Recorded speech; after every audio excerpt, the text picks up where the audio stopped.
you already know who this is. It's Bro Sports Talk. And it's time for us to come back from this break on a pretty high note. Y'all know what time of the year it is.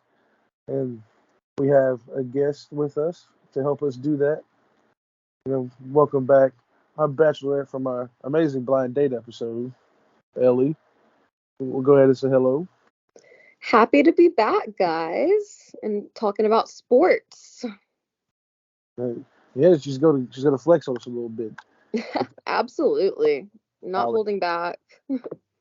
But before we do all that, how was everybody's break? Go ahead and whoever feels more led to say something, as if we're in church. I mean, had a good time. Christmas was great. New Year's kicked that off strong. Didn't go too crazy, I wouldn't say. Might have made a few drinks that, probably should have been made, but other than that, man, we was having a good time, man. That's all I can ask for. My New Year's Eve was very living room-ish. It was spent mixing drinks for myself and my mother, Moscow Mules, and watching football. So no complaints from me. Just a cozy night in. It was great. Christmas was fire. I got to watch, my sisters open some gifts that they really wanted. So as long as everybody in the house is getting what they need and what they want, I'm happy. And then New Year's Eve, like Ethan said, man, it was full of drinks we probably shouldn't have drank, but it was still a good time. We watched football, chilled on a porch outside in the dark, and just drank down some drinks. And 2023 is here, and it's a brand new year for Bro Sports Talk. About to move forward. We're already getting better. We're making it happen. Wait. Can I talk about mine? Absolutely. Welcome, my producer Ed, to the mix. Hey guys. Hey. So you may not know this. I celebrated a birthday over the break. I am 28 years old now. Damn. Old. Just kidding. Love you. Yeah. I purchased a back brace on Amazon. It should be here very shortly. But I went to Portland, Maine over break. Me and the family, I drank a ton of blueberry-inspired beverages, non-alcoholic and alcoholic. I had a ton of lobster, which burned a huge hole in the wallet, but that is okay. We're going on vacation, do vacation shit. Christmas was fun. New Year's Eve was cool. New Year was a good time. So yeah, I'm a go now. Don't we love Ed, man? He makes it happen for us. Before we go ahead and get into the topics today, I want y'all to know that y'all can follow us everywhere. Bro Sports Talk on Instagram, Spotify, YouTube. Don't miss out on any of the old content. We had Ellie on a great blind date episode. She made it happen. Y'all can go back and watch that, find out some more about her. But for anything that you may not have covered on the blind date episode, or just anything that you might feel need to be reiterated, go ahead and give them a little breakdown about yourself and what you're going to be bringing to the table today. Yeah, for sure. Well, my name's Ellie. I am currently a full-time vet student, actually up at the University of Tennessee. So you can expect a lot of SEC supremacy bias from me, but especially just diehard Tennessee fan for better or for worse. I grew up with a ton of male cousins who were always playing sports, so I have been hyper saturated into football, basketball, baseball, all of it. But those are my favorites. So you can expect a lot of hot takes, but mostly my wheelhouse would be in the Southeastern Conference. That's what I pay the most attention to. Solid. I'm sorry, go ahead, George. Oh, did we lose him? Oh, wow. Well, in the meantime, I'm going to start some things off. I got a quick little game for us if anybody is down to play until George decides that he'd like to grace us with his presence. Hit us. Let's go. What you got? Thank you. So let's play a little quick Would You Rather. So Would you rather eat a pineapple upside down rum cake with no water, or hey, do you guys know about crumble? Oh, sure. Crumble cookies? Yeah, of course. It's a phenomenon. Well, that's kind of wild. My phone kicked me out the call. It's all good. I got a quick little game going. So, like I said, a crumble cookie flavor that you don't know what you're gonna have because it's a mystery flavor, but you also can't have a drink. You don't know if it's gonna be chilled or warm. Bro, I No broke my. beverage can be included. This is unrelated, but I broke my personal record for the time in finishing a crumble cookie. I managed to get one done in 17 minutes. That is a really long time if you actually think about it. But we're gonna. You think about it, those are almost as vicious as a Popeye's biscuit. They're just sweeter. And, Before anyone answers, what flavor of crumble cookie did you manage to devour in 17 minutes? it was a chocolate chip. The classic. I tried to make something up, but it was a chocolate chip cookie. You had. So you took 17 minutes on the classic chocolate chip. Are you Insane. proud of this stat? Like, I think so. Look. He snapped me about it. Yeah, because look, it's like I managed this. The last time I had a crumble cookie, the first time I ever had a crumble cookie, the waffle one, and it took me like an hour and a half. That shit was it sweet. took a minute. That was a sweet ass cookie. I don't think I've ever eaten a whole one by myself, like in one sitting. I can't lie. No, they're like a pizza. They're definitely like a whole box of pizza. You get the first half, and then you save the second half for tomorrow. And No, I ate the whole thing at one I time, made man. General Ock mad because I did it without a bed. I mean, you almost choked a few times. I mean, it's all good though. Hell up. Shout out Josiah, man. We love him, but he kept trying to kill me while I was eating that damn cookie. My question still hasn't been answered. Would you prefer a pineapple upside down cake soaked in rum with no water, or a crumble cookie flavor that you don't know, a mystery flavor of the week? Warm or hot? I mean, warm or cold? No beverage. Which one are we picking? I'm going with the cake. Yeah, I'm taking the rum-soaked cake because even without any beveragino, it'll still be like moist if it's soaked in rum. Whereas a cookie, that's a gamble, especially with a mystery. You don't know what you're gonna get. I'd rather take the cake. I trust it more. No shade on crumble though. They're delicious, but no beverage, tough. Yeah, I feel like the cake definitely a little bit lubed up. I feel like it goes down a little bit easier, quicker. You ain't gotta chew as much, I mean, so I agree with the other two. I believe that would be the best choice because I don't know, some of them cookies ain't too sweet. And you just gotta sit there and chew for a minute. I don't know, no bev, kind of that would suck. So yeah. What are you all's favorite crumble flavor? Now that I just wanted to introduce crumble to the call. If we're doing sponsorships, I really want Crumble to sponsor me individually because I give them at least $100 a month. So me personally, So when you I get a feel box, like there should be some endorsement. I always get a box. I think one time I got like a party box, and it was there wasn't enough bottled water in the house, so I just dispersed them amongst the neighbors. But it was a fun, expensive experience. Yes. Anybody have a favorite crumble flavor of the past like 2022? you finna hate me. I'm trying to like remember off the top of my head which ones I've had. I feel like I had like a Reese's one or like some chocolate peanut butter one that was really good. Yeah, that is a good one. That is a good one. I don't want to hear George's until after Ethan's. Okay. I believe it was the first one I had, which I mean, I was kind of like unsure, had never had it, but like the New York style cheesecake crumble cookie, That was so good. perfection. Magnifique. All right, George. What was your favorite one? I believe it's called chocolate chip. Oh fuck. I like it simple, man. I did try the waffle one. That one was busting. Vanilla crumb cookie. absolutely immaculate. But you can never go wrong with the classic chocolate chip, man. Okay. Man, I know we talked about hot takes being a little bit later in the pod, but like I don't think chocolate chip's like a top five cookie overall. So I'm just gonna go ahead and put that Oh out there my from God, What we're are the not five? perspective. doing this. What are the No, five no, you no, put?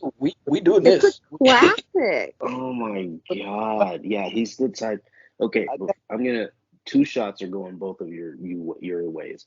First, George is the type of person to go to Cookout, and for people who aren't in that region where Cookout is prominent, Cookout is a place that sells a dozen on dozens of different flavors of milkshakes. They also serve Cookout style foods like burgers, hot dogs, whatever. And George actually used to work at a Cookout.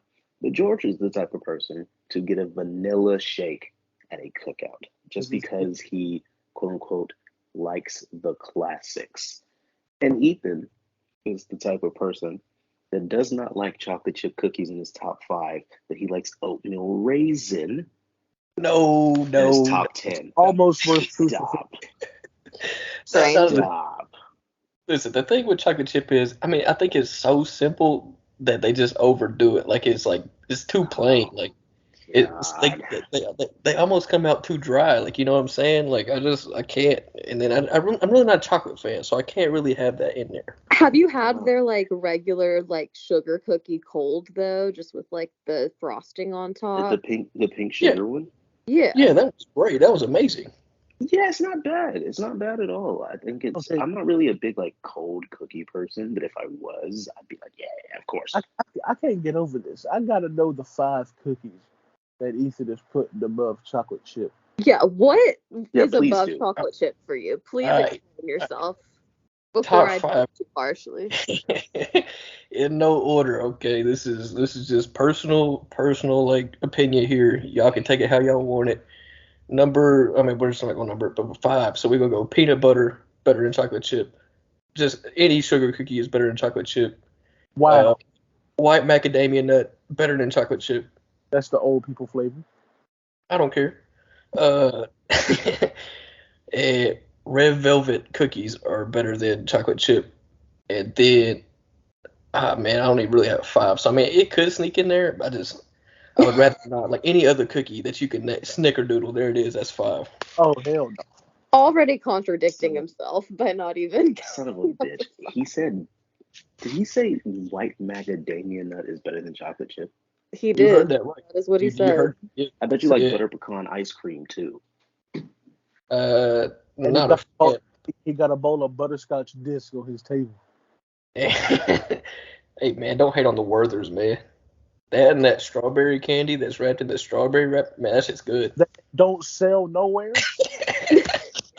I'm convinced it's only in like elderly people's houses or like in their jacket I've pocket never when you seen like help a them with package. their groceries. That's the only place they exist. I don't even know where they get it from. I think old people grow them somehow. I think they like plant strawberries and then put sugar on the seeds. And I get because I ain't seen a package of these hoes nowhere. Conspiracy theory. There's an underground factory specifically for El Chapo these makes those. strawberries.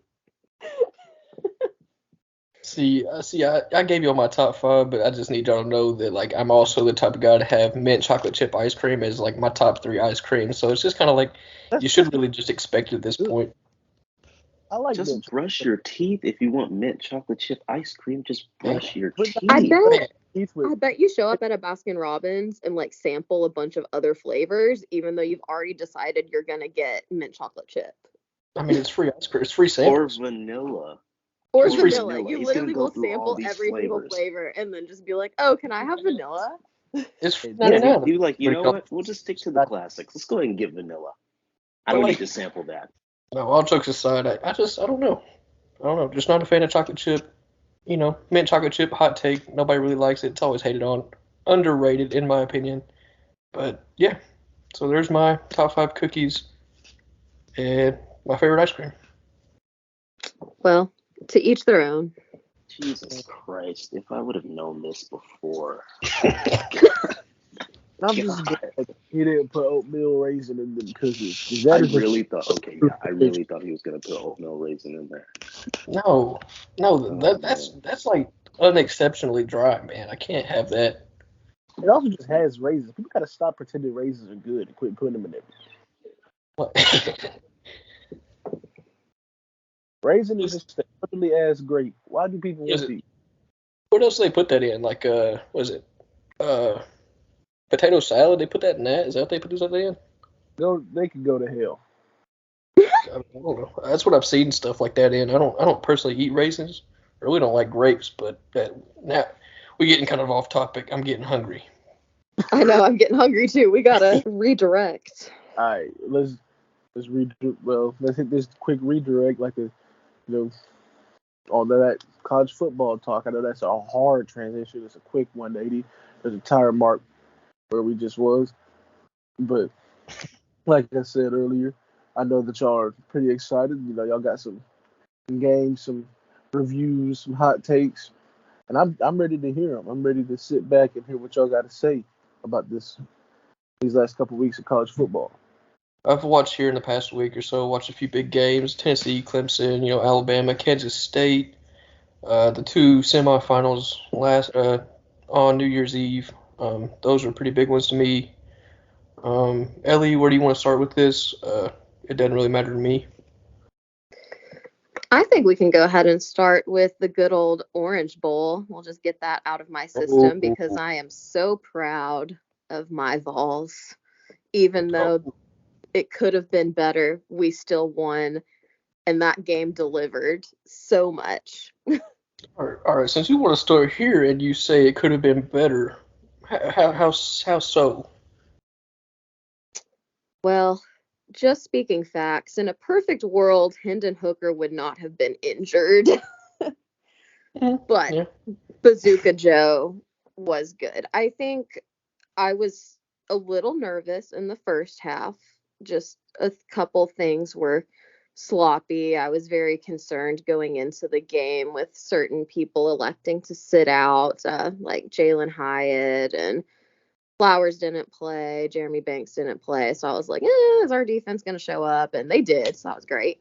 But that means a lot of other guys had to step up and really perform to be able to pull it off. But I think that's also a testament to how strong of a team Tennessee is and will continue to be. Just the fact that they had such a dominant win over Clemson when there were arguably some of the best players not even in the game. So that was cool. I did see an awesome, I don't know if this counts as a stat, it was just like an ESPN report, but that the Orange Bowl between Tennessee and Clemson had like 8.6 million viewers. It's like the most watched non-semi Orange Bowl since 2017, which is insane. So I just think it was a really entertaining game.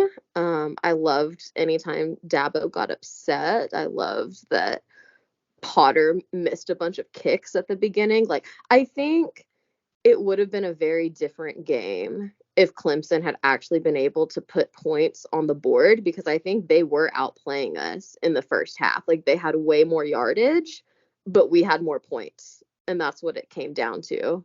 Oh, yeah. I watched the game with very little expectations of either team because, to me, Clemson is, they're finally on that back end of their college football run towards the championship. Tennessee, I don't know, played the best defense in my opinion than they did all season. I don't know where it came from. Like you said, many players were out. I didn't see it coming, but I was actually surprised with how they played. And Clemson, there was it was sometime at halftime, I believe. They had 7 offensive drives that made it into Tennessee territory, and they didn't score on a single one. And that's probably what surprised me the most. But to end the game, I think they finally scored a touchdown in garbage time. But yeah, I think Tennessee, they'll be pretty good next season again. Clemson, no, they're just in the ACC, the toilet bowl next to us. But either way, that's my thoughts on that. Yeah, Clemson sucks. Everybody else sucks. The SEC is the best. Facts. George, you got any comment on that? See, as a ACC fan, I'm supposed to, but as a self-aware ACC fan, uh, I know that I don't really got much room to talk. We've been steady getting our ass kicked.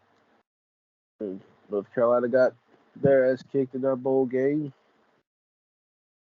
the week after getting our ass kicked by Clemson.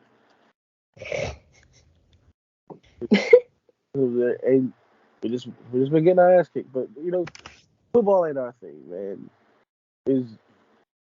Right now basketball really ain't been our thing either. But we gonna pick up there.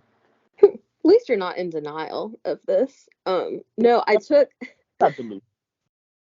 a picture of something they had thrown up during the game. It was like the beginning of the fourth quarter of the Orange Bowl, and they compared like the number of plays in the opponent's territory. Tennessee had 12 plays in Clemson territory for 3 touchdowns. Clemson had 46 plays, 0 touchdowns. Yeah. See, going into the fourth quarter. Like, that's just absolute insanity to me. Like I said, props to Tennessee, best defense they played all year. Looking forward to the rematch next season between them and Georgia. But is there any other bowl game you've watched, whether it's SEC or just in general, that, surprised you or, you really paid attention to? I was disappointed in Michigan, and I will be the first to admit I did not give TCU a fair chance. I think everybody loves a Cinderella story, but I did not expect for them to show up the way that they did. But I'm not that familiar with either team, so maybe y'all could add some insight on that, because I don't know if Michigan was just choking because their run game never really took off in the first half, or if TCU was just absolutely shutting them down with their defense. I wasn't really sure if in the first half, at least, if TCU was just playing really good D, or if Michigan just couldn't get their offense going. But the second half, specifically the last 3 minutes of that game, are really interesting. Yeah. To me, I'm a Georgia fan. Obviously, as y'all know, I've said it multiple times. Not winning the O-line trophy of the year, and it went to Michigan, kind of upset me a little bit. And to start that game out, TCU came out and they were up 21-0, like off rip. And I don't know, Michigan never really, gained that momentum back. TCU was like number 13 in the country in yards per game on offense, and then Michigan was at 459 or something like that. I don't know. TCU had a lot more to play for than Michigan, in my opinion. I feel like Michigan is good every year for one game, and that's Ohio State. And that's the only game I really feel they circle on their calendar every year. But when it comes to bigger games, I don't think they really show up, and you kind of seen that Saturday. I don't know. I'm not a big Michigan fan anyway. Not really a Big Ten fan. Actually, I don't like them more. I don't like them at all. Actually, I'd be an ACC fan before a Big Ten fan, if that says anything. But I just said join the bandwagon. Oh. One day. What did y'all think about the not targeting call at the end of the Michigan? Like, that's what didn't sit well with me if you watched the game, because it very much looked like the definition of targeting and then wasn't called. Very controversial. Michigan had the potential to come back and win it, even though they really would not have deserved to, the way that they were playing. But now it's just going to be a huge what if because of that, like, controversial officiating. And I just hate it when a game that's like a really good game gets tainted in that way. The good things. I didn't, honestly, I thought TCU wasn't going to lose regardless, because every time Michigan scored, TCU answered. And Yeah. I didn't watch that last like 5 minutes of the game, so I didn't see the play. I haven't looked at it or haven't seen it so far. But I know a similar thing happened in the Georgia-Ohio State game with Marvin Harrison Jr. And, fans are going to, try to argue a call, whether it was right or wrong. and like they will bring up that what if, but like it's the game, it happens. You're gonna get bad calls, you're gonna get missed calls. Uh, in that case specifically, if it was like truly a targeting and it wasn't called, I mean, sure, you can say that, but like if it's one of those like 50-50, like no call or 50-50 and they call targeting, like that's understandable, but like I didn't see it, so I don't really know where to what to say about it. I was in the same spot Ethan was during that last 5 minutes, so I didn't really see it either. But I agree with the whole concept of referees messing up good games quite often. There's a pool of evidence for that argument, and yeah, as far as I can call it, as controversial as targeting, that's something you can't really get wrong because if you know anything about sports fans, especially Big Ten fans, man, they're gonna hang on to that forever. Anytime you bring up this year, oh well, if this didn't happen, and yeah, the whole what if everything is just like, in a way, some fans see it as disqualification for another team's success, and you always just hate to have that hole left and everything. I mean, you see it everywhere. It's not just strictly Big Ten. It's everywhere. It's in NBA, MLB. People. But like, I don't know. It's just, I don't know. I don't know what to say about it. I mean, they didn't deserve to win the game, like you said. I didn't have a stake in that game, like, at all. But just watching that, from my standpoint, targeting, the definition is very clear.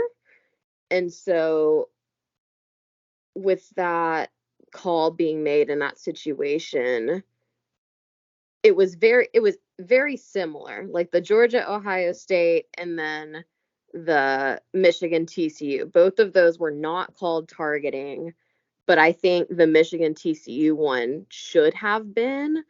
And would it have changed the outcome of the game? We'll never know. I think I'm not sure if Michigan could have come back and won it or not, but we get to see them and their weird little mascot in the Natty now, so we have that to look forward to. Oh yeah, the horned frog. Gotta love it. Yeah. But Wolverines. I don't know. Michigan, they kind of underplayed, and that's all you could really see from the film. TCU came out, they brought everything they had, and it showed. I mean, yeah, they had a bad second half, but like they brought it every play. Michigan, they did not. So that's all you could say. I mean, you could do the what if, but nah, they weren't gay. Quick pause to roast the mascot because I know Ed was looking forward to this. I saw on social media somebody said TCU's, the Horned Frogs, their mascot is like if Kermit the Frog had roid rage and back knee. And I just think that's fair. I don't follow TCU, so I want to know where that originated from. Like, why? Ooh, we can have a little reel on that at some point. We'll go into why couldn't they a deep dive on mascots and backstories? Yeah. Why couldn't they do like Tigers or something, like 5 other different teams or something? I don't know. Yeah. Just throw another tiger in the ring, see what happens. It's not hurt. Just to like further talk about the game a little bit. I know I don't know much in the college football realm as I do like with basketball, but to make like that NBA comparison, I noticed like Michigan is like the Washington Wizards of college football because they're both known for playing down to the level of their competition and always showing up at certain moments, such as rivalries. That was very evident in Michigan's game against TCU, when everyone thought it was going to be a complete wash, and it seemed like Michigan thought the same, and then they let some horned frogs like beat Wolverines. Yeah. I mean, they let the whole world know they got that dog in them.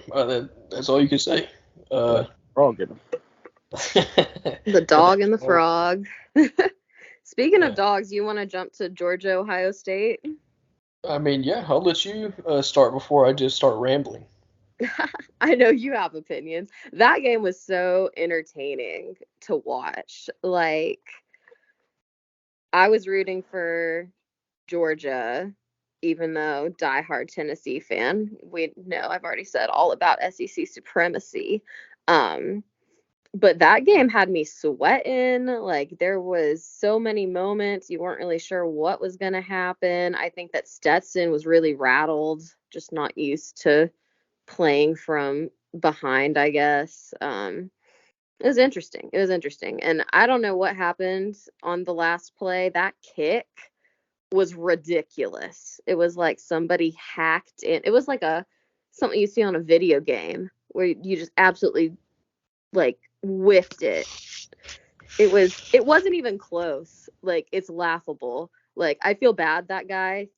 The whole state of Ohio is probably going to have him hung for that kick, but it was bad. Uh, I don't feel bad for him because that's what he went to Ohio State. He got to deal with it. Just my thoughts on the game overall. Uh, And you can't you blame know, him though for that one kick oh, cuz oh no. But Georgia fan didn't really want to watch after halftime. That's how bad it was going for me personally. I don't think I watched a single minute of the third quarter. I was prepared to not wake up until January 2nd. But oof. to me, I don't know. I feel like we underestimated Ohio State in a big way. Secondary looked bad. Defense really didn't look like they had all year. Like they just didn't know. They didn't have an answer for Marvin Harrison Jr. and C.J. Stroud.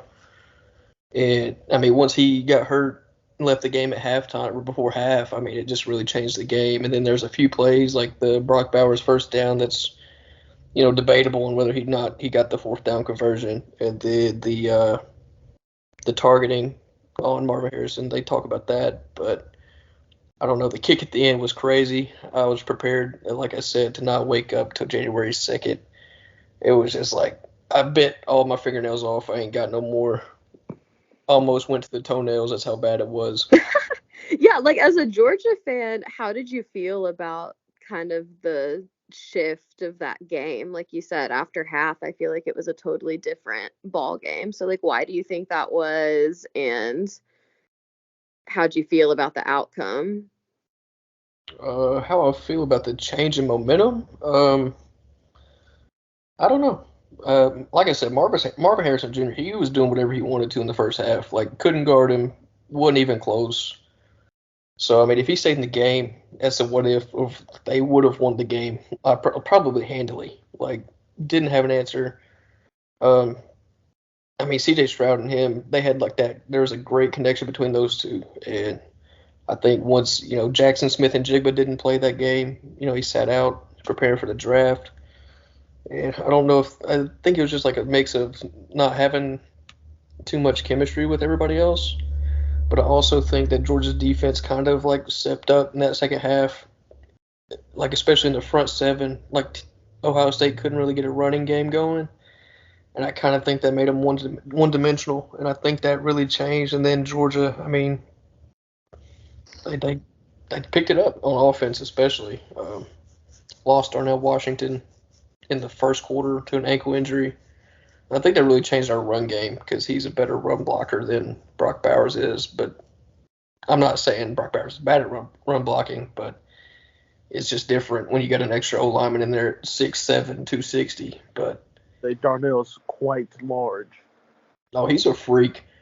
But as far as the final kick, you know, we they got the ball back with like 3 minutes left in the fourth quarter, and I was like, well, shit, here it goes. And they drove down the field, and then whether it was play calling or whatever, Ohio State, they didn't move the ball any farther than where they got. And then, they set up for the kick, and then we called timeout. Basically, we iced him, put some pressure on him. And then, the kick happened. I mean, went into the new year losing, or went into the new year winning with a chance to lose. And then at midnight, it was determined that we won the game. I mean, that was too stressful for me. I lost a few hairs. Might go bald a little bit like KD, but I mean, I would say yeah, as someone who like obviously I wanted Georgia to win, but I technically had no really qualm about who won or who didn't. But it was more fun.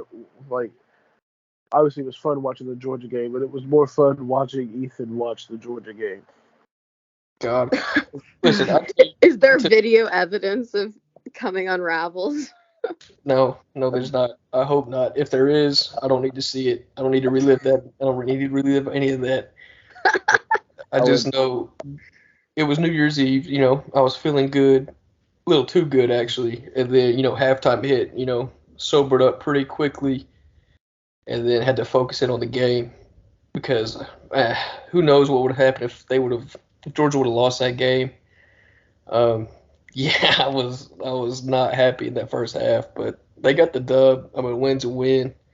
I just hope we play better next week in the championship. Yeah. If it makes you feel any better, I'll read you this interesting tidbit about the college football playoff semifinal records. The SEC 10-1, the Big Ten 2-6. So that means the Big Ten lost more semifinal games on that day than the SEC has lost in the entire 9 years of the playoffs. Yeah, SEC supremacy. you know, the Big Ten. Fuck them. I'm just gonna say The it. Big Ten is I'm most not gonna hold overrated back. in football. All Not, I'm saying is the SEC champ has played in the Natty for the past 16 of the past 17 years, which is crazy. I was about to say, you know, the college football playoff has been here for like 8 years now. I mean, going on 9. 5 out of the 8 winners have been SEC winners, whether it's Alabama, LSU, and Georgia, which is the only 3 that's won it. But Alabama has got like 2 or 3. LSU's got 1, and then Georgia had last year. Ohio State has won it 1 time, so I Yeah. really couldn't see them winning. No, they could I have. mean, I don't think any other conference had teams win the Orange Bowl, the Sugar Bowl, and the Peach Bowl all within like a 24-hour period. Oh yeah, that's interesting. I didn't even know that.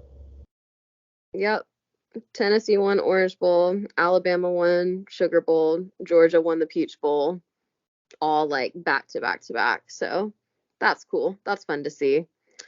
Want to take a quick moment to make fun of Kentucky because I will do that any opportunity given. The Iowa Kentucky game was disgusting. I didn't watch it, and I'm glad I didn't because just hearing about it, like there were 21 total first downs in that game and 18 punts. Hey man, talk about defense, man. 21-0 was the final score too. Which is a Kentucky, very Iowa stat, like to win with so few first downs. yeah, I don't know. I didn't watch that game either, but I'm I didn't assuming. watch it, but just looking at the Just, stats, it's just so reading that. funny. Wow. I'm assuming Iowa held the ball for. Oh no, okay. So Kentucky had the ball for 34 minutes and Iowa had it for 25. Yeah, that makes no sense. Like, oh, that's terrible.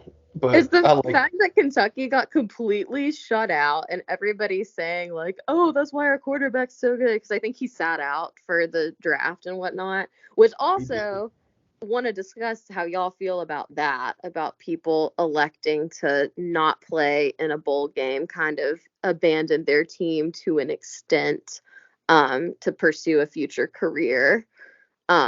But no, the Music City Bowl, Iowa, Kentucky, I didn't watch it, but I'll still make fun of it because that just is ridiculous. See, Hmm. like I'm like very mixed about it because obviously your team worked hard to get here and you were a big part of why it happened. Like they're expecting you to play, but at the same time, man, like that's your NFL future. You know, like that's your dream, and you want to make sure you're 100% going into it. You want to start on the right foot. Because I feel like it could go either way. I think it's up to the player who does sit out and does it how much they want, the accolades. Do you want to risk getting hurt possibly and have that, bold trophy, or do you want to get that contract on draft night? You know, like some of them do sit out like it's almost guaranteed they'll get hurt, and I think that's like, damn, like believe in yourself, dog. But I mean, yeah, at the end of the day, I feel like it's just up to the player, like what they want attached to their name. Yeah, that's true. I just think it is interesting how that can completely impact the rest of the team, like the rollover effects, like the Kentucky quarterback not playing, you could argue, is why they had such a terrible performance in their bowl game. Whereas other teams rose above that, like with Yeah, individuals sitting out, they were still able to get the dub. Uh, you know, that's like a 50-50 thing with me because if, like, say you're a projected first rounder and you're coming off an injury and then your team makes a bowl game or whatever, like, why come back and play one game just in case, like, re-aggravate an injury or something like that, maybe get hurt worse? So, I mean, I see that aspect, and, like, Jackson Smith and Jigba, Ohio State, he got hurt, like, later part of the season. They make the playoffs. He doesn't play in the Georgia game. And, I mean, I'm fine with that, like, that's something like he's projected like top 15 pick like in the draft. So like that thing I can see because that affects your like money that you make, in your rookie contract. Now as for like I don't know, as for like some like Music City Bowl player, man, I don't give a shit if you sit out. Like that's not even a bowl that nobody wants to talk about because like you're not in the Final Four, you're not in a New Year's Eve game, stuff like that. So like that's a little bit different depending on the like caliber of bowl game you're at for me. Yeah, I think it's situational, but I don't know how I feel about it. I understand you want to act in self-preservation and put your best foot forward for the draft, like make sure you're a good prospect, don't want to get injured in a bowl game. But like, I don't know, just who I am, if I was in that situation, I would want to still play with my team. Like, yeah, I'm the same especially if way. you're in the top 4 and headed toward the Natty, like that would be super important. A lesser bowl game, you could argue, kind of depends on how your season's going, how bonded you are with your team. But like, I'm just the type of person that I would show up for my friends no matter what. Show up for the friends, your teammates, your fans, your coaches. You've worked hard all year. That it comes to fruition. I don't know. That's my hot take. Yeah, We'll call that a hot take. I yeah, want to strive for the greatness. I want to win everything. I don't want to sit out of something and get a trophy, make my team pick up my spot. I want to show why I'm him, and get out there. Whether or not I get hurt, I mean, at the end of the day, I made the decision, and it's on me. It's not on my team. But I can understand that not every player thinks that way. yeah. As a fan, I mean, you sit here. I mean, whether you've played sports or not, I mean, I'm sure myself or you, George. I mean, if you had the opportunity to play, like you'd give it 150%, like every time, like you get the chance, whether you're coming off an injury or not. Like you're not gonna sit here and waste time. Yeah, But like, I guess like not playing like a actual organized sport, and I don't know, it's been 6 years for me now.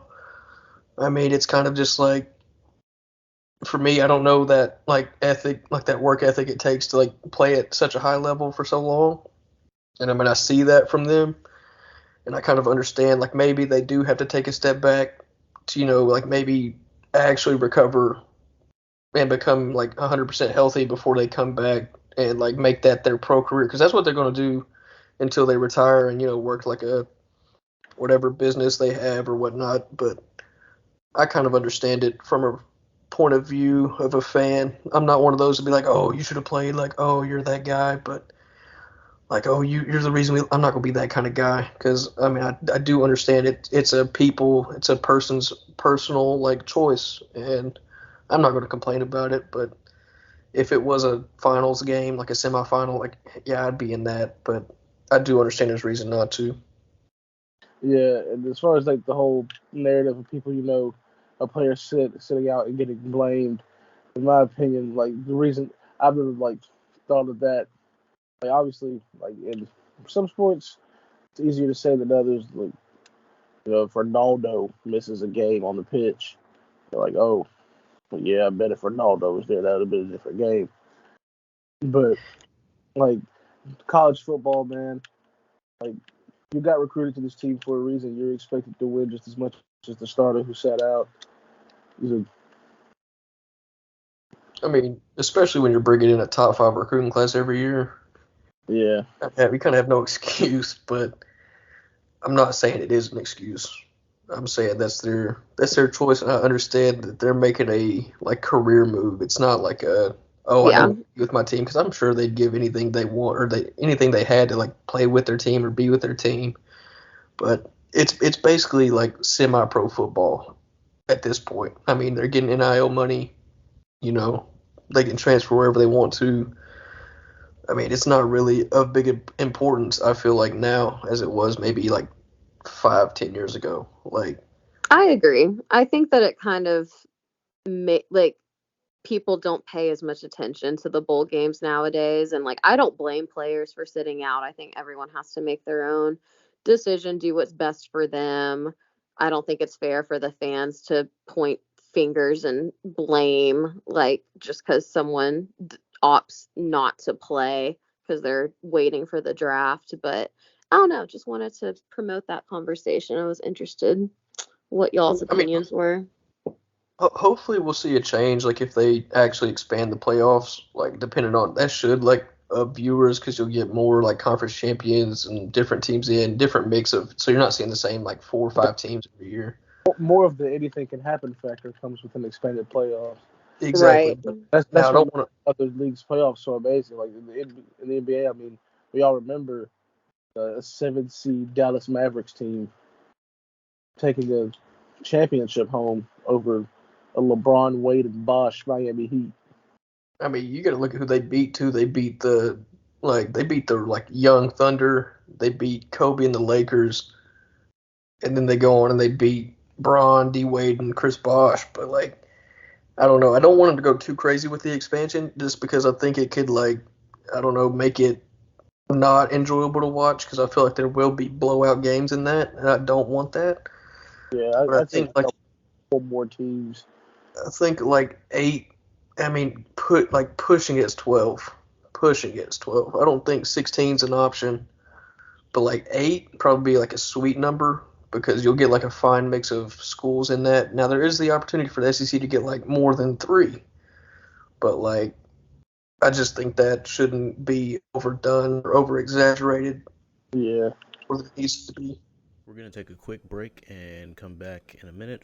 But first, a word from George. Alright, y'all. Welcome back to Bro Sports Talk.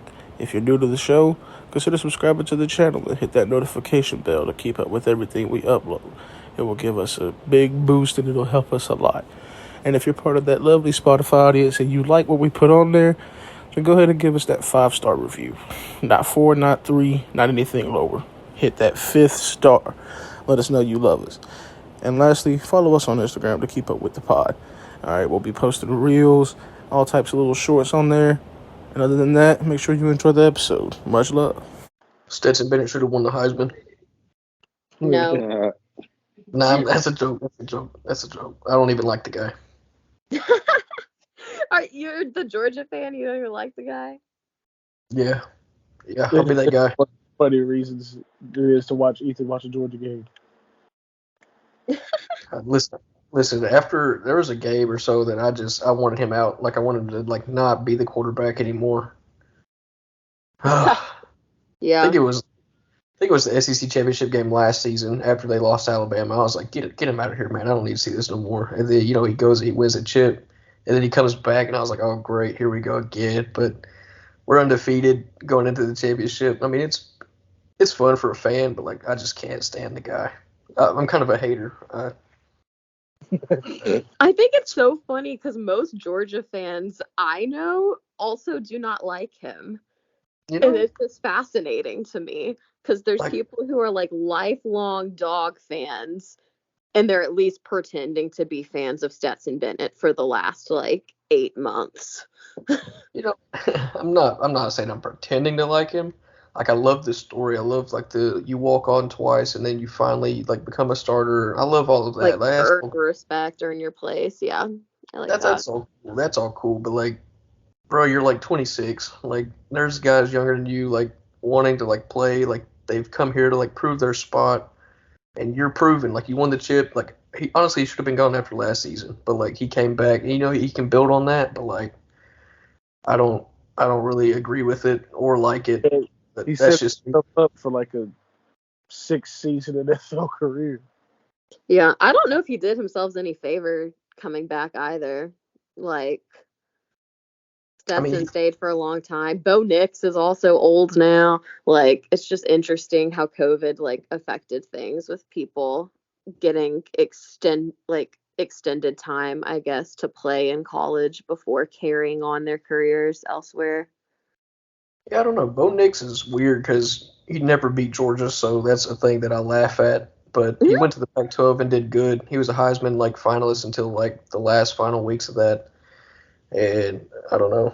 Back to Sequavius Bennett. I don't know. He's got like something in him. He's good, but like I don't need to see that no more. That's just too nerve-wracking for me. I think he turns it on when he needs to. Oh, we played terrible a lot during the season. Like we played down to like Missouri and Kent State, and then you go and play Tennessee in that game. I'm not gonna rub that in or nothing. I'm just he actually like showed up in that game. Tennessee fans had also harassed him, like the whole call me sign. That was hilarious. That I did enjoy from him, but otherwise, I think he's a cocky a-hole that's full of himself.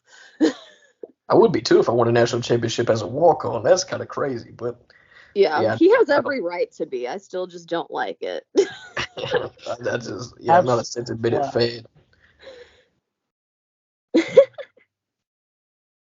Go ahead, George. I knew you were gonna say something.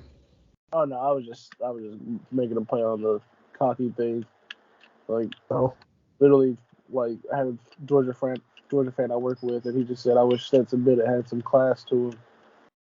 he's a classy guy. He just I don't know in the moment. I guess especially when you've received a lot of hate as he has, like you just kind of come off that way because you've proven yourself, whether or not you've actually proven yourself, if that makes sense. Yeah, Yeah, I think he still acts like he has like a chip on his shoulder, and that might make him come off in a worse way. But I can't really Yeah. hate on the guy. I don't know him personally, but we'll Oh, you see can't hit him. how the playoff with TCU goes. I think TCU will actually give Georgia a run for their money. I'm excited to see it. I hope it doesn't disappoint. I want a close game, not a blowout. I want to be entertained. Oh, I want to blow out dogs by 90. Eh. That's all I gotta say on that. All right. all right. Well, we've had our little college football talk. Some of the NBA, man, the surprising NBA action, like the Celtics losing to the Nuggets, it really hurt my feelings. Uh, um, I loved Bones Highland until yesterday. You know, having an issue with our superstar and Jalen Brown that really upset me. I don't know if he was right or wrong. And frankly, as a Celtics fan, I don't care because we're right. We're the greatest franchise in NBA history for a reason. I just want to Yes. put a word out to my fellow Celtics fans that don't let this little setback uh, deter you. But like I said, we're still the greatest franchise in NBA history, and we'll get our get back on the whole league when we take home the 2023 NBA trophy, NBA Finals trophy. Uh, So, if you don't mind, I wasn't really able to watch that game. So, kind of what happened? Basically, Jalen Brown did his thing. He played lockstick defense like he always does, and Bones Highland like charged up a really weird like super push. I'm paraphrasing, Jaylen Brown fell somehow. Whether he was pushed or not was unclear. But once he stood up, they got into each other's face. Nothing really came out of it. I'm just blowing it up. But How do you think that delay affected the game, though? Because I wasn't watching it, but I heard about the delay because of the bent rim fiasco. Man, they took like yeah, 15 to 20 minutes to fix that thing just on TV. Robert Williams is that guy. All right, he dunked Man, so hard that the he arena really, had to recover itself. he really had those guys looking like they couldn't use a level for sure. That shit had me cracking up. It took them, I don't know, I was sitting there, we were sitting at Buffalo Wild Wings, and it took them like 15 minutes at least. Like, they had it going one way, and then they fixed it, in quotations, and then you look at it again, it's still unlevel, so they had to do it again, and it was just like, you don't see that often, now, especially with like the spring-loaded rims. Yeah, I don't know, that was just kind of crazy. and to answer your question, I think it definitely did like affect our play. You know, I could say this for the Celtics, but I could really say it for any team on a streak of any kind. Like they're we're a very momentum based team. Like once things are moving, and for that momentum to get killed so suddenly, like definitely did have an effect. I'm not gonna say we would have certainly won. I will say it was 100% chance we would have. I don't. I already said I don't like working on ifs. Yeah, regardless, I love Robert Williams. He showed what we've been waiting for him to get back for, and all we could do is come back stronger next game. I Like we, think the whole thing with the rim was just like a buzzkill. Like the way I see it, I know how important it is to warm up, and I think both teams did have like another brief warm up before resuming play. But like I can't imagine being like already deep in a game and then and having then waiting around trying to stay loose and finish the game out. Like it's just so different. I don't know if that's ever happened before. yeah. Well, I mean, the Nuggets got lucky. We'll put it like that. Yeah, they had the greatest fat kid to ever play, and that's Nikola Jokic. Love him for that reason.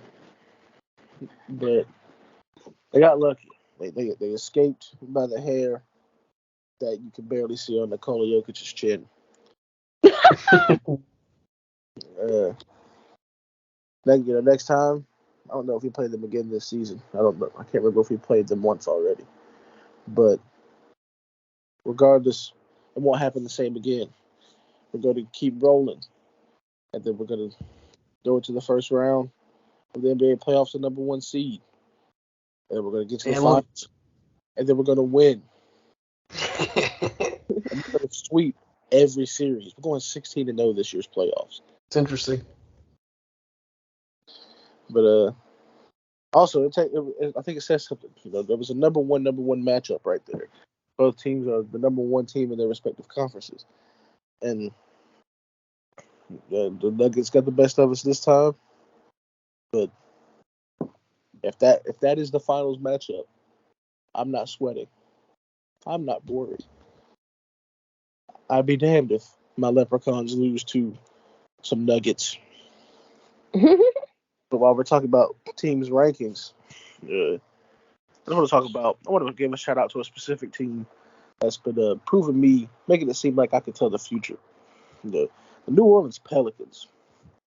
I said at the beginning of the season that they were going to surprise everyone. They've been holding it down. Right now, they're number 3 in the West, only behind the Nuggets and Grizzlies. And I just want to give a shout out to, Zion Tron and that team over there. They've been doing it without Brandon Ingram for most of the season as well, if not all of it. And shout out to those, the Cavaliers. They're surprising me. I didn't think that they'd be doing that well, but they're sitting at number 4 in the East. So shout out to them. Back to the Pelicans, I think Zion's been outstanding, especially considering previous injuries and such. But what did you think of the Saturday? So this is throwing it back to last year, the December 31st game against the Grizzlies. Did you watch that one? I saw like a couple of like clips from it, and I think from what I saw at least, like it's Zion being Zion. He's strong and damn near unstoppable. He's, he's been proving that all season. And I said when Zion got drafted that if anything could kill his career, it's hype and just the way people are throwing him up on this pedestal and expecting him to like be a certain thing that no man can reach. And I think he's finally settled down, and a lot of the hype had done so as well, so it made it a little bit easier. But I think he eventually got to this point where I'm just going to go out there and play my game. I'm not going to try to be anybody different. I'm going to sit there. I'm going to dominate, and I'm going to show why there's not a person in this league that can contain me. And he's been doing that, and every NBA team in his path has been a victim. You know, I mean, it's kind of crazy to draft a football player to play your 4 spot. I mean, he's big. I mean, he laid off the Louisiana food down there. I can tell he slimmed down a little bit. He looks like he got a little bit more bounce at him, more energy. I mean, the team as a whole, like, they're playing crazy. Like, they're going nuts. I mean, B.I. obviously been out, but, like, I don't know. I feel like he's doing a good job, like, on the bench, just sitting there, coaching him up, and, yeah, going nuts. Yeah, and I want to talk about like with Brandon Ingram being out, some of the like narrative is like Zion's doing this, Zion's doing that. But people need to start talking about Trey Murphy stepping up. That man's been doing the damn thing, man. He's been doing what's asked of him, and he's been helping my fantasy team tremendously. And I picked him up, and since then I've jumped up 2 spots in the rankings. So shout out Trey Murphy, you've been helping me a lot, man. I hope everything's going well, and I hope you got everything you wanted for Christmas. I mean, whether you see Jonas Valanciunas out here getting like a double-double every night or whatever he's averaging, he's a big part of that on the glass. I stopped being surprised by that. Jonas is going to do that. Jonas does it in 8 minutes or 30. Oh, for sure. He's done it for like 4 straight seasons now. I mean, you just expect it. He's one of the most underrated 5s in the league. Because if you need a 5 that's going to go out there and do exactly what is asked of him, clean the boards and dominate inside when nobody else can score, there's a man named Jonas Valanciunas who can get that covered for you. And he can also hold his weight on defense. And that's why I'm mad the Celtics missed out on him. But I'm gonna speak on you said underrated 5, and I got to keep it in the Western Conference. I got to keep it with my home state Grizzlies here. Fucking Steven Adams, man. Gosh, man, if Man Crush Monday is still a thing, Steven Adams, my man. It is Monday, y'all. So shout out Steven Adams, Man Crush Monday. 23 rebounds last night. I mean, he's not going to score a lot, not flashy. Very systematic, like 5. Old school, glass cleaner. Just love to see him getting 22 rebounds. It makes sense that Aquaman would be such a fluid rebounder, from this point. Oh, sure. Aquaman. What's some of the NBA talks we want to put out there? Anybody have something they want to highlight while we're highlighting things that maybe people aren't talking about? I feel like since we've been on this break, I feel like we haven't really talked much about the Brooklyn Nets or the villains of the NBA since they fired Steve Nash. I feel like that's where we could probably take this, because I know y'all had thoughts before on Steve Nash not being a coach, and like, how do y'all think that's like moving their season forward without him? I definitely think they're better without him, and there's no disrespect to Steve Nash. at least as a player, because he's one of the greats. But damn, if that man couldn't coach, like his whole like give KD the ball offense, and like it wasn't working out, and the Nets finally realized that as incredible as KD can play, everybody needs help. You know, that's being proven in Dallas with Luka, and they're playing better without Steve Nash at the helm. And I would say that you got to say, you're proud of them, but I don't, because we swept them 4-0 last season, and I'm gonna hold on to that until we do it again this season. But other than that, man, shout out to them. They're doing great. Yeah, and with Nash, like, I know he's got plenty of experience and history under his belt, but just because you're a good player doesn't mean you're going to turn around and be a super successful coach.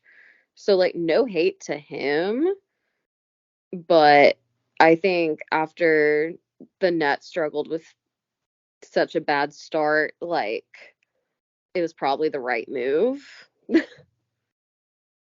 Absolutely. Yeah, we both said it already, man. He was a great player, and that player to coach transition is difficult to make for anybody. But and I'm not saying he's ruled out of any coaching jobs in the future, but yeah, his whole thing was very easy to predict, and it's the reason why they didn't take a game in last year's playoffs, despite having KD play as well as he did, and like they had a decent bench unit to work with. He worked he beat a dead horse and making KD absolutely work his ass off. Which I mean, obviously he doesn't mind because he'd rather do that than brush his hair, the teeth, put lotion on. Gotta get, but you can't blame most hygienic upkeep as other NBA players and superstars when that man probably had to always be at the gym because of Steve Nash. It was glad to see him be able to take a break and defer to teammates every now and then, and stay up and able to play. Because as much as a fan of KD would hate to say it, we're looking at the tail end of his career. He's been in this game for quite a while, and yeah, we're at 15 years now, man. Yeah, going on 16. So you might be seeing the end of his career, and you want him to be in the best position to chase and make his fans happy, and achieve the legacy he hopes for. That's all you want. His legacy can't beat Boston. So that just seems to be. Yeah, I don't know about it. Greatest team in the NBA. Want to know how I am? I'm not a Celtics fan. And playing against Boston, they really seem to bode so well. So yeah, that cookie crumbles. Not the cookie crumbling. Ellie, I'm getting that crumble sponsorship. I don't know how.